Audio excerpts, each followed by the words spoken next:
Hi guys, this is Manu Mishra. So welcome back with the session जिसमें आज हम लोग 25 अगस्त के द हिंदू न्यूज़पेपर का एनालिसिस करेंगे। So without wasting any time here we start the analysis of today's newspaper. जो आज के हम फ्रंट पेज की बात करें तो फ्रंट पेज पे आज दोनों तरफ से जो है ना, दोनों ही तरफ से आज पॉलिटिकल न्यूज़ है। दिस वन समथिंग अबाउट कि शिवसेना और बीजेपी के बीच में क्लैश हुआ। महाराष्ट्र में बेसिकली हुआ क्या, यूनियन मिनिस्टर जो है नारायण राणे, जो कि बीजेपी से बिलोंग करते हैं, उन्होंने स्टेटमेंट दिया था कि मैं उद्धव ठाकरे को स्लैप कर देता, क्योंकि वो इंडिपेंडेंस डे का ईयर भूल गए थे। जब इंडिपेंडेंस डे की स्पीच हुई थी तो शिवसेना मतलब शिवसेना के जो लीडर है उद्धव ठाकरे और चीफ मिनिस्टर भी है महाराष्ट्र के, वो ईयर भूल गए थे इंडिया के इंडिपेंडेंस का, उनको किस साल में इंडिया को इंडिपेंडेंस मिली। तो उस स्टेटमेंट को लेकर, उस चीज को लेकर राणे ने स्टेटमेंट दिया था कि I will slab the chief minister, क्योंकि वो ईयर भूल गए कि किस ईयर में इंडिया को इंडिपेंडेंस मिली। और हम बात करें तो इसके चलते फिर पुलिस ने, महाराष्ट्र पुलिस ने उनको अरेस्ट भी किया। बाद में उनको बेल ग्रांट भी हो गई। लेकिन इन दो इंसिडेंट्स के बीच में there is a clash between the followers of BJP Narayan Rane and the followers of Uddhav Thackeray Shiv Sena, है ना, उन दोनों के बीच में क्लैश हो गया। So this one is something about के पंजाब में जो पॉलिटिकल सिनेरियो चल रहा है, specially with in the Congress, Amarinder Singh और नवजोत सिंह सिद्धू के बीच में जो चल रहा है उसको लेकर लिखा गया। सो हमारे एग्जामिनेशन पॉइंट ऑफ व्यू से पॉलिटिकल न्यूज, ऐसी पॉलिटिकल न्यूज इंपॉर्टेंट नहीं हो जाती। और ये जो न्यूज है ना, same goes with the Chhattisgarh वाली न्यूज, के छत्तीसगढ़ में भी सेम इंसिडेंट हुआ था कांग्रेस की लीडरशिप को लेकर। या सो हमारे लिए एक न्यूज इंपॉर्टेंट है, that is from the supreme court. So what happen, supreme court ने सिंपल सी बात बोली है कि इकोनॉमिक क्राइटेरिया नहीं होगा जज करने के लिए कि ये कैटेगरी क्रीमी लेयर के अंदर आती है या नहीं आती, है ना। हमें बहुत सारी चीज देखनी पड़ेंगी। हम उसका सोशल एडवांसमेंट देखेंगे, हम देखेंगे वो गवर्नमेंट सर्विस में उसका एम्प्लॉयमेंट कितना है। तब उस बेसिस पे डिसाइड किया जाएगा कि वो पर्सन या जो person belong to that community या टू दैट कास्ट, वो क्रीमी लेयर के एम्बिट में आएगा कि नहीं आएगा। उसको हम कोटा बेनिफिट देने से मना कर सकते हैं कि नहीं कर सकते। अच्छा, ये केस आया क्यों? हुआ ये क्योंकि दो बेसिकली पिटीशन फाइल हुई, क्योंकि हरियाणा गवर्नमेंट एक लॉ लेके आई थी, एक एक्ट लेके आई थी, the Haryana backward class reservation in the service and admission in education institution act of 2016। उसमें बोला गया था कि अगर कोई बैकवर्ड कम्युनिटी मतलब ओबीसी, अगर कोई बैकवर्ड कम्युनिटी के मेंबर की एनुअल इनकम 6 लाख के ऊपर है, तो हम उसको क्रीमी लेयर की तरह ट्रीट करेंगे और उसको कोटा बेनिफिट नहीं दिया जाएगा। और इस चीज को लेकर सुप्रीम कोर्ट ने बोला कि ये जो है ना, ये इंदिरा साहनी जजमेंट को वॉयलेट करता है। ये जो एक्ट आया, ये जो लॉ आया, इंदिरा साहनी जजमेंट को वॉयलेट करता है। रीजन बीइंग, क्योंकि इंदिरा साहनी जजमेंट में लिखा हुआ था कि क्रीमी लेयर की जो आइडेंटिफिकेशन है, it's not solely on the basis of economic criteria.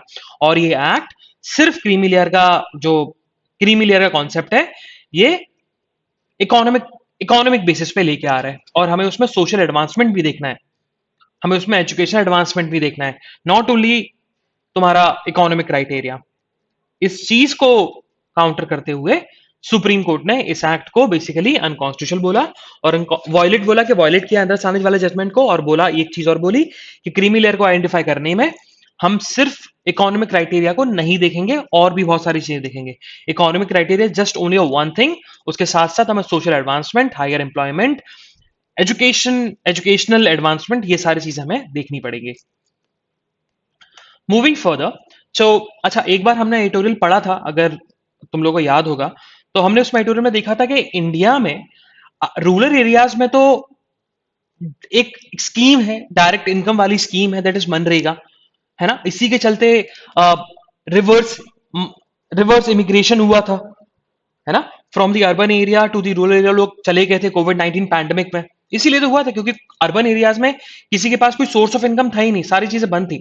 But rural area में सोर्स ऑफ इनकम था, एग्रीकल्चर था, उनके पास खुद की जमीन थी, उसके साथ साथ मनरेगा जैसी स्कीम थी। लेकिन अर्बन एरियाज में ऐसी कोई डायरेक्ट एम्प्लॉयमेंट स्कीम नहीं है। और उसको लेकर हमने एडिटोरियल भी डिस्कस किया था कि होनी चाहिए।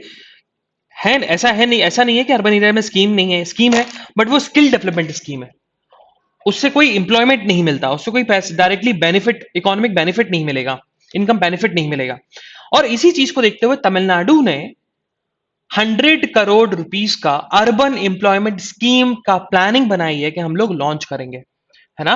तो it's on the line of MNREGA. जैसे मनरेगा में होता है ना, जैसे मनरेगा में दिया जाता है ना, रूरल एरियाज में एम्प्लॉयमेंट दिया जाता है, वैसे ही तमिलनाडु उसी लाइन पर अब अर्बन एम्प्लॉयमेंट स्कीम लॉन्च करेगी, और उसका कॉस्ट अराउंड 100 करोड़ रुपीस होगा उस स्कीम का, और ये इंप्रूव करेगी अर्बन पुअर्स के लाइवलीहुड को। ये चीज बताई गई, ये चीज तमिलनाडु करने वाला है, तमिलनाडु गवर्नमेंट करने वाला है। तो it's a very very good initiative by the Tamil Nadu government. और ये चीज सेंट्रल गवर्नमेंट को भी करनी चाहिए। जैसे रूरल एरियाज में मनरेगा है ना, वैसे ही अर्बन एरियाज में भी कोई अर्बन एम्प्लॉयमेंट स्कीम होनी चाहिए, जिससे अर्बन पुअर्स के लाइवलीहुड हम उनका सही कर सकें। Moving further, so this is something about city. तो हमें सिटी के बारे में नहीं पढ़ना है, will skip the city news. So on the north east page की बात करें तो नॉर्थ ईस्ट पेज में हाँ, एक हमारे लिए इंपॉर्टेंट न्यूज ये हो जाती है, ये इशू रेज हुआ था तुम्हारा पंजाब में। शुगर केन फार्मर्स बहुत ज्यादा अपोज कर रहे थे अमरिंदर सिंह का, और फार्मर्स का यही कहना था कि share state agreed price increase नहीं की जा रही है, मतलब स्टेट की तरफ से प्राइस इंक्रीज नहीं करी जा रही, शुगर केन की सेंट्रल की तरफ से इंक्रीज हो गई है, तो स्टेट गवर्नमेंट को भी करना चाहिए। और बहुत ज्यादा अपोजिशन कर रहे थे, अमरिंदर सिंह को क्रिटिसाइज भी कर रहे थे बहुत सारे फार्मर्स। इसी चीज को देखते हुए अमरिंदर सिंह गवर्नमेंट डिसीजन लिया है कि वो एसएपी हाइक के साथ अनाउंस कर दिया, है ना। अब स्टेट एग्रीड प्राइस जो है वो 360 पर क्विंटल हो गया। Okay, moving further, so from the southern page, तो केरला गवर्नमेंट, केरला की जो होम मिनिस्ट्री है, होम मिनिस्ट्री का कहना है कि हम लोग चाहते हैं कि टिल द एंड ऑफ सितंबर हम हर किसी को from the above age of 18, हम सारे लोगों को एक शॉट तो वैक्सीन का दे दें हम। और अभी हम स्टेट की बात करें, केरला स्टेट की बात करें, तो केरला स्टेट में अबव द एज ऑफ 18, अगर हम टोटल पॉपुलेशन निकालें, अगर 100 लोग हैं केरला में अबव द एज ऑफ 18, तो उसमें से 67.8% लोगों को वन शॉट लग चुका है, और 24.5% लोगों को दोनों डोजेस लग चुके हैं। क्योंकि केरला में केसेस बहुत ज्यादा इंक्रीज हो रहे हैं, कोविड-19 के बहुत ज्यादा कोरोना वायरस के केसेस इंक्रीज हो रहे हैं। अब इस चीज से बचने के लिए एक ही और सबसे अच्छा तरीका दिखता है, जो हमारे पास वाइबल ऑप्शन है, वो है वैक्सीनेशन। तो अगर हम एक शॉट भी देते हैं तो देर आर लेस चांसेस कि उसको कोविड-19 होगा। ओके, सो केरला गवर्नमेंट ऐसा बोल रही है कि विल इंश्योर कि बाय द एंड ऑफ सितंबर विल मेक श्योर कि from the all the person above the age of 18 will at least get one jab, one dose. Moving further, so this news from Kerala High Court. So Kerala high court ने बोला, Kerala high court ने central government से question पूछा कि आप हमें reason बताओ कि कोविशील्ड जो लोग वैक्सीन लगवा रहे हैं उनके वैक्सीनेशन में 84 डेज का गैप क्यों है, why is a gap of 84 days between the two doses of covishield vaccine. आप हमें बताइए, क्या क्या इमरजेंसी थी कि 84 डेज का गैप लगाना पड़ा, या उसका रिजल्ट आया होगा कि 84 डेज के अंदर लगाना पड़ेगा। तो आप हमें उसका आंसर दीजिए। तो आंसर मांगा है केरला हाईकोर्ट ने सेंट्रल गवर्नमेंट से। Moving further, so yes, so we move to the editorial page. तो हम एडिटोरियल पेज की बात करें तो आज हमारे लिए 3 एडिटोरियल इंपॉर्टेंट है। The first one is about the ugly face of crime fighting move, इसको अपन डिस्कस करेंगे। It's a very very interesting editorial. This one is about the caste count, इसको अपन डिस्कस करने वाले हैं, है ना, कास्ट सेंसस के बारे में। And the third editorial, it's a very interesting editorial. It's about the legal challenge and recognition the Taliban. अच्छा, ये तालिबान से रिलेटेड है बट बहुत यूनिक आर्टिकल है, इंटरनेशनल लॉ से रिलेटेड है, इसको अपन पढ़ने वाले हैं। चलो, so first we directly move to the first editorial that is written by the Faizan Mustafa, and we all know Faizan Mustafa is basically vice chancellor of the NALSA, and उसके साथ साथ Clyde consortium के president भी हैं। And उन्होंने editorial जो लिखा है, ये लीगल बैकग्राउंड, ऑब्वियसली बात है लीगल बैकग्राउंड से रिलेटेड है, तो और मजा आएगा। चलो लेट्स सी क्या है। तो सबसे पहले फैजान मुस्तफा ने जो आर्टिकल स्टार्ट किया वो क्या कि इस बार उन्होंने बताया कि पार्लियामेंट में जो मॉनसून सेशन था उसमें कोई भी मीनिंगफुल डिबेट नहीं हो पाई। अब उसके पीछे रीजन ये था क्योंकि अपोजिशन पार्टीज हमेशा से इतना हंगामा कर रही थी पार्लियामेंट में कि सेशन सही तरीके से चल ही नहीं पाया, डिबेट सही तरीके से हो नहीं पाई, मीनिंगफुल डिबेट ही नहीं हो पाई।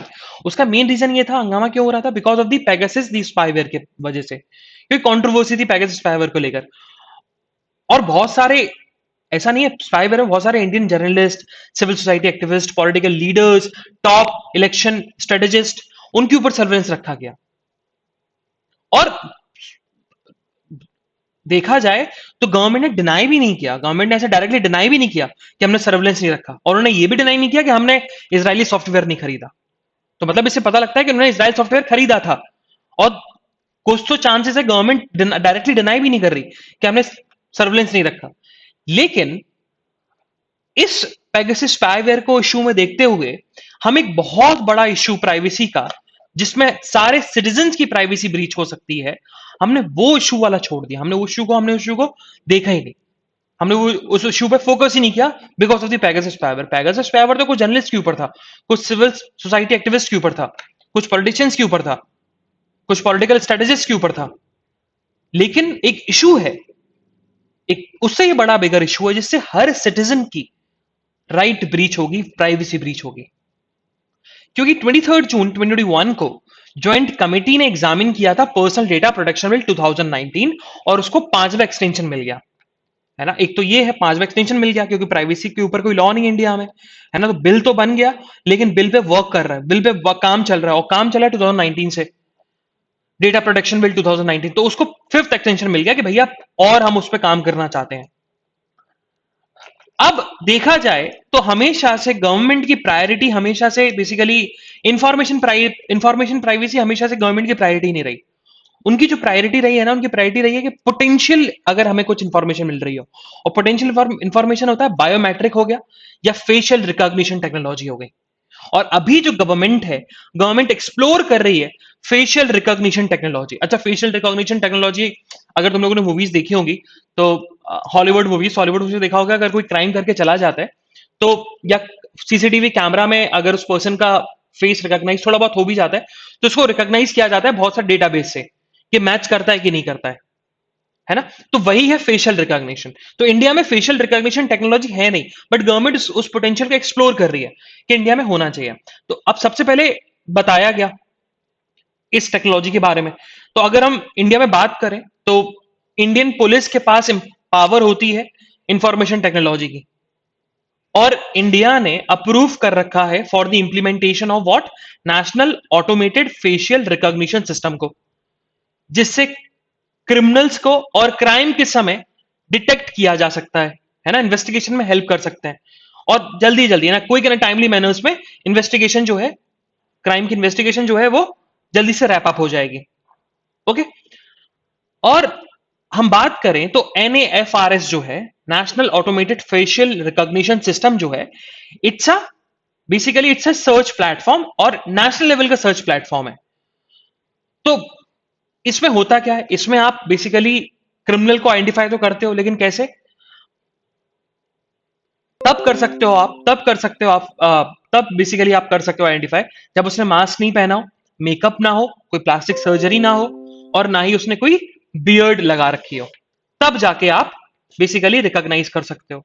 तो पहली बात तो जैसे आधार में लोगों की फोटो ली गई थी, वैसे ही फोटो ले जानी पड़ेगी सारे सिटीजन्स की, या आधार की ही फोटो से काम चल जाएगा, है ना। तो सो गवर्नमेंट के पास रास्ते बहुत है, लेकिन उन्होंने बताया कि टेक्नोलॉजी, अगर आप फेस मास्क लगा के रखा है, आपने मेकअप लगा के रखा है, प्लास्टिक सर्जरी करवा के रखी है, बियर्ड या हेयर एक्सटेंशन है, तो फिर ये टेक्नोलॉजी जो है ना, वो इतनी ज्यादा इफेक्टिव नहीं होगी।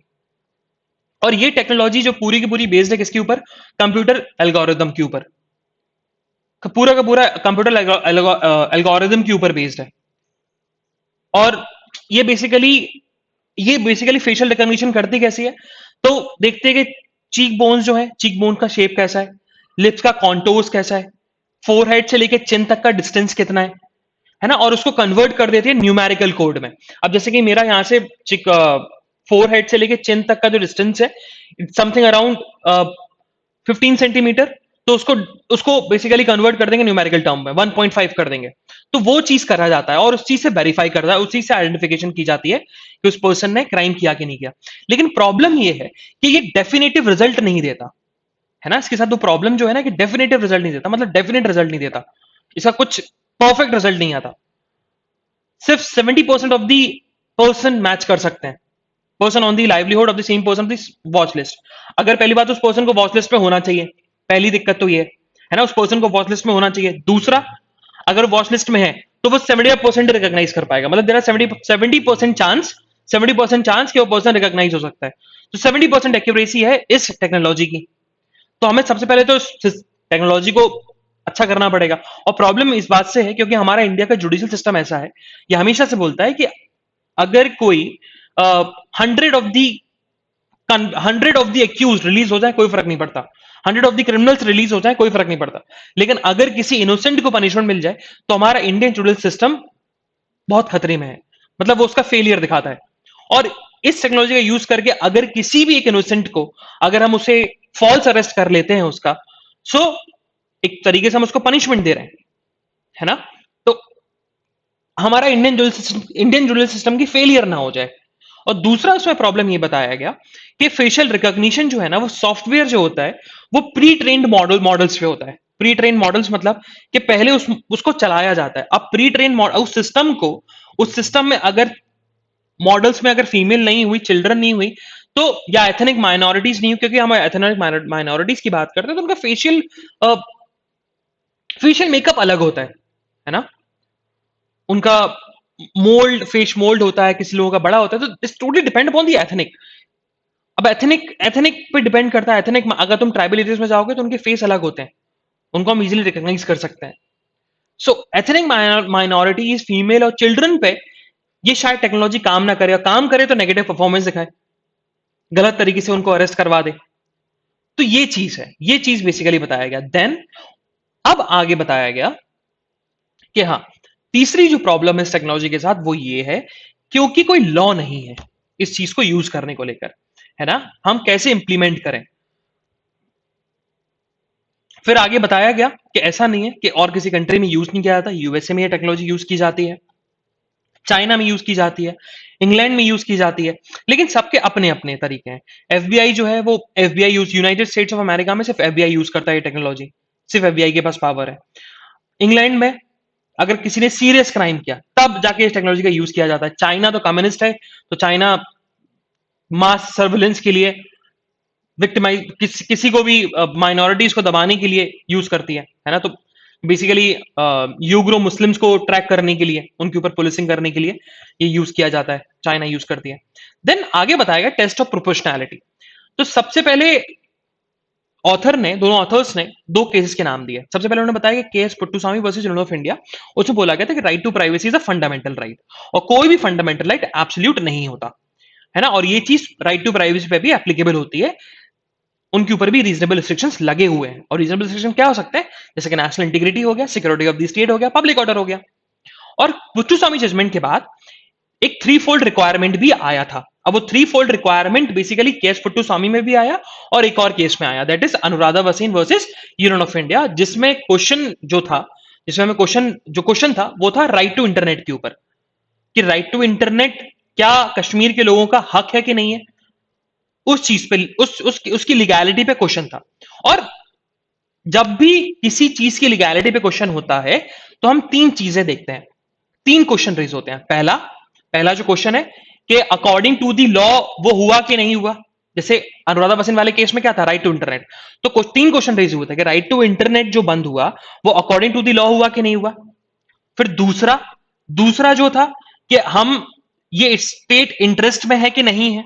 और तीसरा, ये प्रोपोर्शनेट है कि नहीं, मतलब प्रोपोर्शनेट मतलब जितना फायदा हो रहा है, मतलब there should be a nexus between the जो हमने अडॉप्ट किया और जो हम ऑब्जेक्टिव परस्यू करने वाले हैं।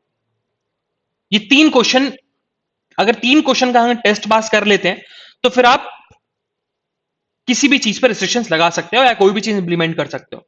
लेकिन अगर हम एनएएफआरएस की बात करें, national automated facial recognition system की बात करें, तो वो लेजिटिमेट नहीं है, लेजिटिमेसी लैक करता है। क्यों? क्योंकि इंडिया में कोई लॉ ही नहीं है। इंडिया में हाँ जरूर अभी बिल बना हुआ है, डीएनए बिल, लेकिन लॉ नहीं है। सिर्फ इस बिल को अप्रूवल कैबिनेट कमेटी ने दिया है ना। अभी तक कोई लॉ तो बना नहीं है। जिससे हम इस facial recognition system, national automated facial recognition system को हम लेजिटिमाइज कर सके, तो बोल सके अकॉर्डिंग टू द लॉ बना हुआ है। लॉ तो नहीं है, तो पहला टेस्ट तो फेल हो गया, पहला क्वेश्चन फेल हो गया। दूसरा उन्होंने बोला अबाउट दी प्रोपोर्शनैलिटी के बारे में, है ना, कि प्रोपोर्शनैलिटी मतलब प्रोपोर्शनैलिटी नहीं, सॉरी, इट्स अबाउट दी के स्टेट के इंटरेस्ट में है कि नहीं है, लेजिटिमेट स्टेट इंटरेस्ट में है कि नहीं है।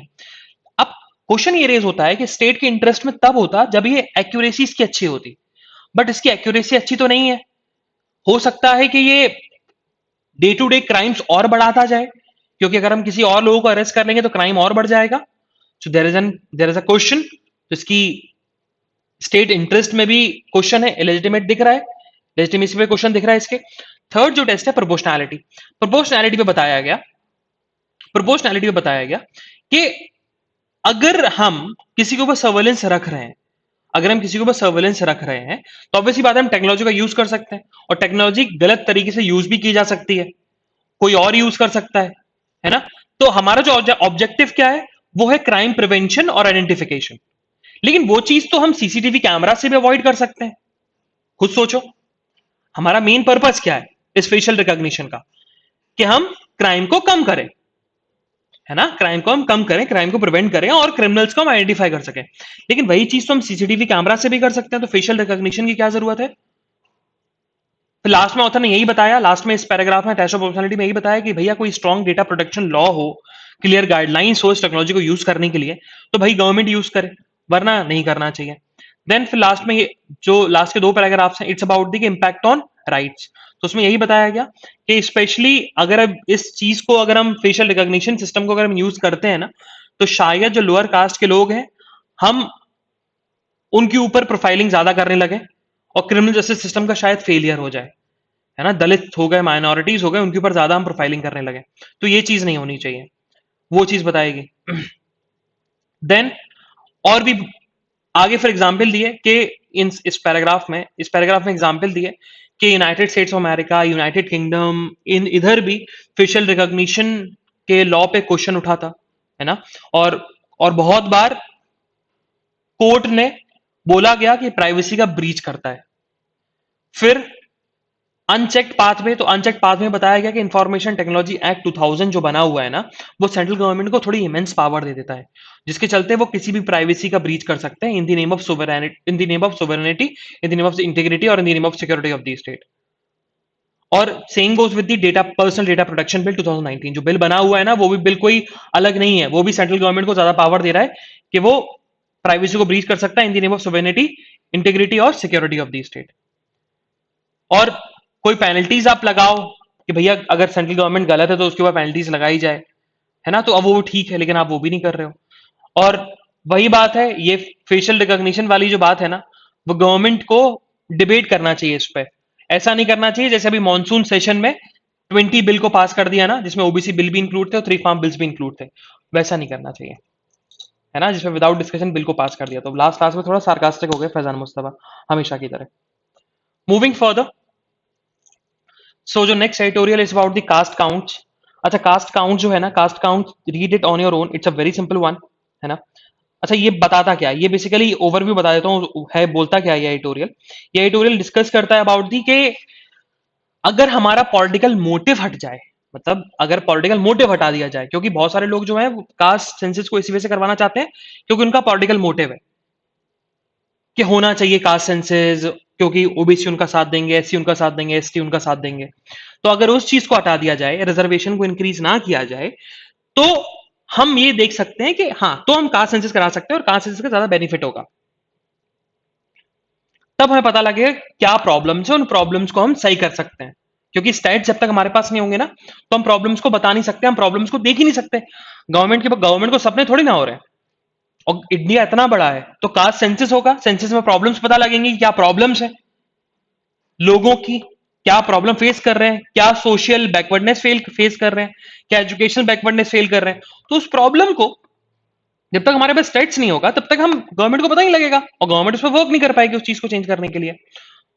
तभी तो कास्ट सेंसस होना चाहिए, but the most and the foremost thing, caste census तब कराया जाए जब लोगों का पॉलिटिकल मोटिव जो है वो हट जाए और रिजर्वेशन बढ़ाने की बात ना की जाए, मतलब 50% कैप और ये सब करने की बात ना की जाए, क्योंकि मेजॉरिटी ऑफ दी जो लोग हैं ना, वो एक तो पॉलिटिशियंस कर रहे हैं, पॉलिटिशियंस यूएसए कर रहे हैं कास्ट सेंसस का सपोर्ट, क्योंकि उनका पॉलिटिकल बेनिफिट है, ओबीसीज उनका सपोर्ट करेंगे अगर कास्ट सेंसस हुआ तो, है ना। तो लोग ये तो लोग बोलेंगे ना हमारा रिप्रेजेंटेशन करने के लिए कोई तो गवर्नमेंट है, और अभी तक कोई भी पॉलिटिकल पार्टी जो है, किसी पॉलिटिकल पार्टी ने अपोज नहीं किया कास्ट सेंसस का। और दूसरा, जो लोग हैं जो कास्ट सेंसस का सपोर्ट कर रहे हैं, मेजोरिटी ऑफ द लोग, उनका कहना है कि भाई ओबीसी को रिजर्वेशन मिलना चाहिए, है ना, और रिजर्वेशन 50% का कैप है वो हटना चाहिए। तो वो चीज ना हो, पॉलिटिकल मोटिव ना हो, प्रॉब्लम्स को देखते हुए क्या और अदर बैकवर्ड क्लास जो है क्या प्रॉब्लम फेस कर रही है, तब जाके कास्ट सेंसस करना चाहिए, इस बेसिस पे कास्ट सेंसस करना चाहिए, और किसी बेसिस पे नहीं। Moving further, yeah, just a very very interesting editorial. It's about the legal challenges in the recognition the Taliban, recognizing the Taliban. अच्छा, हुआ क्या देखो, अभी हम बात करें तो सबसे पहले ऑथर ने बताया कि तालिबान ने एक तो फोर्सफुली तरीके से अफगानिस्तान को टेक ओवर कर लिया। तो एक इंटरनेशनल लॉ पे एक इशू पे बहुत बार एक डिबेट हो रहा है, और वो डिबेट है कि एक अफगानिस्तान स्टेट में एक नई गवर्नमेंट फॉर्म हुई है, तो उसको रिकॉग्निशन मिलेगा कि नहीं मिलेगा। और जहां तक हम बात करें तो यूएन के 5 परमानेंट मेंबर्स में से 2 परमानेंट मेंबर्स जो हैं उनने तो अपना थोड़ा सा दिखाया है कि हम तालिबान को रिकॉग्नाइज कर सकते हैं, तालिबान गवर्नमेंट को रिकॉग्नाइज कर सकते हैं, जिसमें चाइना है, रशिया है, और वहीं कनाडा जो है वो अपोज कर रही है कि नहीं करेंगे, हम तो नहीं करने वाले तालिबान को रिकॉग्नाइज। ठीक है, अब आगे इंटरनेशनल लॉ पे बात हुआ। अब आगे ऑथर ने ये लिखा है गवर्नमेंट वर्सेस स्टेट, क्योंकि देखो जब हम बात करते हैं ना गवर्नमेंट की, तो गवर्नमेंट और स्टेट डिफर है, रिकॉग्निशन ऑफ द स्टेट और गवर्नमेंट और recognition of the government, these are the two different entities. क्योंकि गवर्नमेंट चेंज होती है, लेकिन अगर आपने एक बार स्टेट को रिकॉग्नाइज कर दिया तो फिर वो रिकॉग्निशन मिलती रहती है उसको लॉन्ग समय तक। अब जैसे स्टेट का रिकॉग्निशन होता है, वो कंट्री है भी कि नहीं, आपके पॉइंट ऑफ व्यू से वो कंट्री है भी कि नहीं। जैसे इंडिया ने इसराइल को रिकॉग्नाइज किया, तो इंडिया के पर्सपेक्टिव से इंडियन गवर्नमेंट जो है, इंडिया जो है वो इसराइल को कंट्री मानता है, इसराइल को कंट्री मानता है, लेकिन इसराइल में तो गवर्नमेंट चेंज होती रहती है। तो there is a difference between the recognition of the state and the recognition of the government, है ना। जैसे इंडिया को कंट्री रिकॉग्नाइज कर रखा है बहुत सारे लोगों ने, बहुत सारे मतलब सारे लोगों ने रिकॉग्नाइज कर रखा है कि इंडिया इज अ कंट्री, लेकिन इसराइल को बहुत सारे लोगों ने, बहुत सारी कंट्रीज इनको रिकॉग्नाइज नहीं कर रखा, है ना। सऊदी अरेबिया शायद जिसने रिकॉग्नाइज नहीं कर रखा इसराइल को कि वो इसराइल ऐसी कंट्री भी एग्जिस्ट करती है। बहुत सारी कंट्रीज हैं जिन्होंने नॉर्थ कोरिया को रिकॉग्नाइज नहीं कर रखा, बहुत सारी कंट्रीज जिन्होंने तिब्बत को रिकॉग्नाइज कर रखा है कि वो कंट्री है ना। तो रिकॉग्निशन ऑफ अ स्टेट जो है वो क्या होता है कि आप कंट्री को रिकॉग्नाइज कर रहे हो, रिकॉग्निशन ऑफ द गवर्नमेंट वो अलग होती है, क्योंकि गवर्नमेंट चेंज होती रहती है। तो रिकॉग्निशन ऑफ द गवर्नमेंट और रिकॉग्निशन ऑफ द स्टेट तो टू डिफरेंट थिंग्स, ये ऑथर ने बताया, है ना। अब उन्होंने बताया कि क्यों है, क्योंकि एक बहुत फेमस इंटरनेशनल एकेडमिशियन है मैल्कम शॉ, है ना। अगर तुम लोग लॉ स्कूल में जाओगे, इंटरनेशनल लॉ पढ़ोगे तो मैल्कम शॉ तुमने बहुत बहुत नाम सुनोगे तुम लोग, मैल्कम शॉ का। तो मैल्कम शॉ का कहना है कि in the international law government का जो चेंज है ना, वो स्टेट की आइडेंटिटी अफेक्ट नहीं करता, है ना। गवर्नमेंट अगर चेंज हो जाती है तो स्टेट की आइडेंटिटी अफेक्ट नहीं करता, मतलब अगर रिकॉग्निशन ऑफ द स्टेट पे कोई फर्क नहीं पड़ता अगर गवर्नमेंट चेंज होती है, क्योंकि हो सकता है गवर्नमेंट बहुत सारी चीजों से चेंज हो सकती है ना। एक होता है लीगल बेस पे चेंज होना, जैसे कि कांग्रेस थी अब बीजेपी आ गई तो लीगली चेंज हुआ गवर्नमेंट, और एक होता है इलीगल वे पे चेंज होना, जैसे तालिबान ने किया। तालिबान ने बेसिकली फोर्सफुली गवर्नमेंट को अपने हाथ में ले लिया। तो वही बताया गया कि अब according to the international law government को कैसे रिकॉग्नाइज किया जाता है, उसमें बताया गया according to the principle to recognise a government means determine whether it effectively control the state it claim to govern. वो चीज बताई गई कि मतलब गवर्नमेंट को रिकॉग्नाइज करने का जो पहला टेस्ट है वो ये है according to the international law, कि जिस चीज पे वो क्लेम कर रही है कि हम इस कंट्री को या इस टेरिटरी को हम गवर्न कर रहे हैं, वो इफेक्टिवली कंट्रोल कर पा रही है उस टेरिटरी को या नहीं, वो चीज।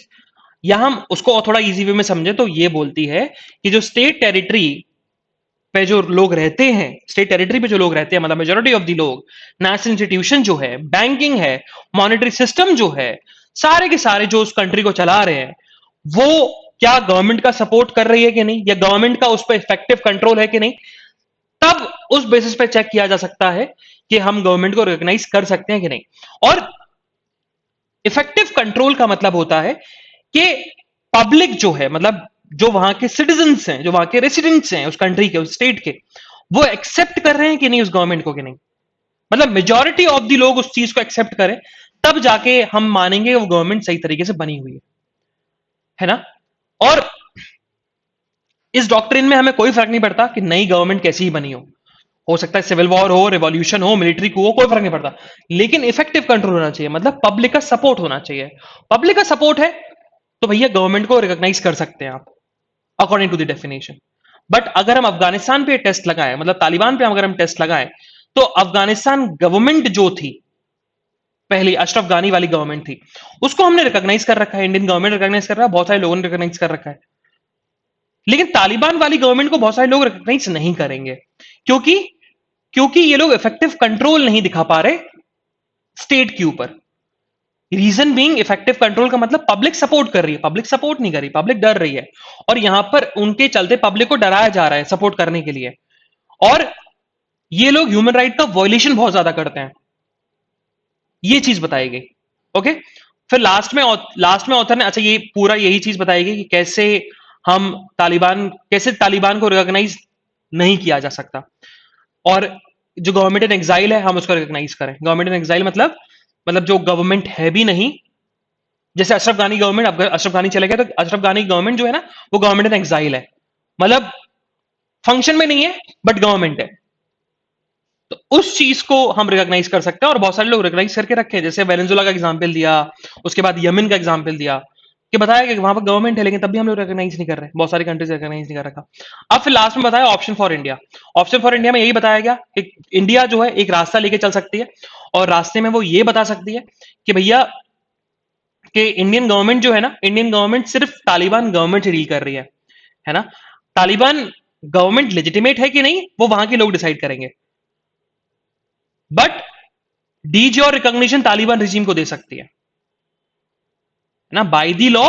तालिबान गवर्नमेंट को इंडियन गवर्नमेंट रिकॉग्निशन दे सकती है, और इससे इंडिया का फायदा भी होगा, क्योंकि इंडिया ने बहुत ज्यादा पैसा इन्वेस्ट कर रखा है अफगानिस्तान में, और बहुत ज्यादा ट्रीटी और बायलेटरल रिलेशंस बना के रखे हुए हैं, और चाहती है कि उसका south Asian association for regional corporation जो है वो सही तरीके से वर्क करे।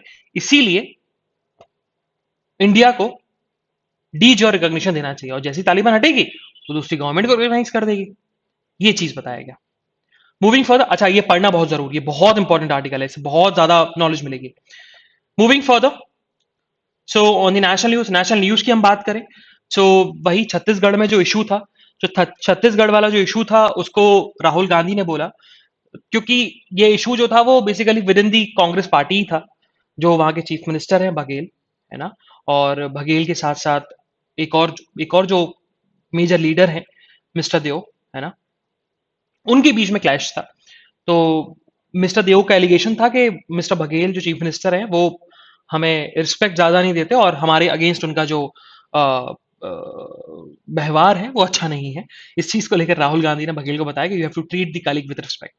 ठीक है, सो पॉलिटिकल न्यूज है, स्किप कर देना, मतलब जरूरी नहीं है पढ़ने का, skip it. Moving further, so कल एनएसी की मीटिंग थी, मतलब जो ब्रिक्स कंट्रीज के जो एनएसीज हैं, नेशनल सिक्योरिटी एडवाइजर, उनकी मीटिंग थी, और उन्होंने डिस्कस किया कि हम कैसे टेररिज्म को कॉम्बेट कर पाए। और इसी बीच में वर्चुअल मीटिंग भी हुई मोदी जी और व्लादिमीर पुतिन के बीच में, अबाउट द अफगानिस्तान क्राइसिस के बारे में, कि अफगानिस्तान को लेकर क्या स्टैंड होना चाहिए, है ना। तो ये सारी चीजें डिस्कशन हुई। नाउ इंडियन ऑफिशियल्स ने बोला है कि ऐसा हमारे पास यूनाइटेड नेशन सिक्योरिटी काउंसिल से कोई ऐसी रिक्वेस्ट नहीं आई कि हम तालिबान के लीडर्स को डीलिस्ट कर सकें फ्रॉम द टेररिस्ट लिस्ट से, है ना। और बहुत सारे जो मेजर लोग हैं, जैसे सिराजुद्दीन हकानी, मुल्ला बारादार, तो मुल्ला बारादार, सिराजुद्दीन हकानी, ये आदि top leaders of the Taliban, और ये लोग गवर्नमेंट में आएंगे और गवर्नमेंट में मेजर पोर्टफोलियो संभालेंगे, और ये लोग अभी भी टेररिस्ट लिस्ट में इनका नाम है। और इंडियन ऑफिशियल्स ने बोला है कि हमारे ऊपर से, मतलब यूनाइटेड नेशन सिक्योरिटी काउंसिल से ऐसी कोई रिक्वेस्ट नहीं आई कि इनको डी लिस्ट किया जाए। जब तक रिक्वेस्ट नहीं आएगी हम लोग डी लिस्ट नहीं करेंगे। एक्सपर्ट्स का कहना है कि वैक्सीनेशन जो है, वैक्सीनेशन रैपिडली तरीके से चलनी चाहिए, है ना, फास्टर तरीके से चलनी चाहिए। ओके, क्योंकि अभी स्लो पेस से चल रही है और उसको स्लो पेस और उसको थोड़ा हाई पेस करना पड़ेगा, क्योंकि हम थर्ड वेव में ज्यादा इंपैक्ट ना पड़े इस चीज को लेकर। ठीक है, तो हमें रैपिड तरीके से वैक्सीनेशन को फास्टर पेस पे लेके आना पड़ेगा। नाउ प्राइवेट सेक्टर भी है जो हमारे डिफेंस सिस्टम में और डिफेंस इक्विपमेंट्स बनाएगी। सो कल यही हुआ, तो कल पहला हैंड ग्रेनेड जो है वो प्राइवेट सेक्टर ने बनाया और उसका रेप्लिका बेसिकली इंडियन आर्मी को दे भी दिया गया। ठीक है, सो जो private sector that's economic and explosive limited, जिसने अपना पहला बैच जो है मल्टी मोड हैंड ग्रेनेड जो है वो आर्मी को हैंड ओवर कर दिया है। सो इट्स अ वेरी, अगर हम बात करें तो फॉर दी डिफेंस इक्विपमेंट्स और डिफेंस आत्मनिर्भर को लेकर, डिफेंस इक्विपमेंट के आत्मनिर्भर को लेकर ये बहुत अच्छा स्टेप है कि हम लोग अपनी ही टेक्नोलॉजी का यूज कर रहे हैं। मूविंग फर्दर, सो साहित्य अकेडमी अवार्ड का कल अनाउंसमेंट हुआ एंड साहित्य अकेडमी अवार्ड्स में यशोधरा मिश्रा और ओम चेरी एन पिल्लई को विनर डिक्लेयर किया गया 2020 अवार्ड्स के लिए, है ना। और दोनों जो है, जैसे मिश्रा जो है, यशोधरा मिश्रा, उड़िया में उन्होंने वर्क किया है, और जो ओम ओम चेरी एनन पिल्लई जो है उन्होंने मलयालम में वर्क किया है। Okay, so we move to the world news. World news में हम बात करें, G7 का कहना है कि तालिबान गारंटी करे कि जितने जितने लोग भी, जो लोग हैं जो रहना नहीं चाहते अफगानिस्तान में अब, उनको वो सेफ पैसेज दे, और स्पेशली जो अफगानिस्तान के रेसिडेंट्स नहीं है, जो अफगानिस्तान के सिटीजन भी नहीं है, उनको सेफ पैसेज दिया जाए, सेफ पैसेज दिया जाए, मतलब उनको जाने दिया जाए, ये तालिबान गारंटी करे। और कल पाकिस्तान ने टेस्ट किया है रॉकेट सिस्टम का, इंडिजिनियस रॉकेट सिस्टम का, फतेह 1 का, उसको लॉन्च किया, और वही बताया गया कि ये फतेह 1 की सेकंड फ्लाइट थी, फर्स्ट फ्लाइट बेसिकली जनवरी में हुई थी, ये हमने डिस्कस भी किया था फतेह 1, तो फतेह 1 लिख लेना। तो फतेह 1 इज अ बेसिकली अफगानिस्तान का रॉकेट सिस्टम है। सो अगर बात करें तो यही हमारे लिए आज इंपॉर्टेंट न्यूज है, और आज का एडिटोरियल इंपॉर्टेंट है, स्पेशली दी फैजान मुस्तफा वाला वन, फेशियल रिकॉग्निशन, एंड उससे भी ज्यादा दी इंटरनेशनल लॉ वाला। Okay, so read both the articles, both the editorials. So ये था हमारा आज का एनालिसिस। हम लोग कल फिर मिलेंगे with some exciting news, some exciting current affairs. तब तक के लिए bye bye, have fun and enjoy your day. Bye bye guys.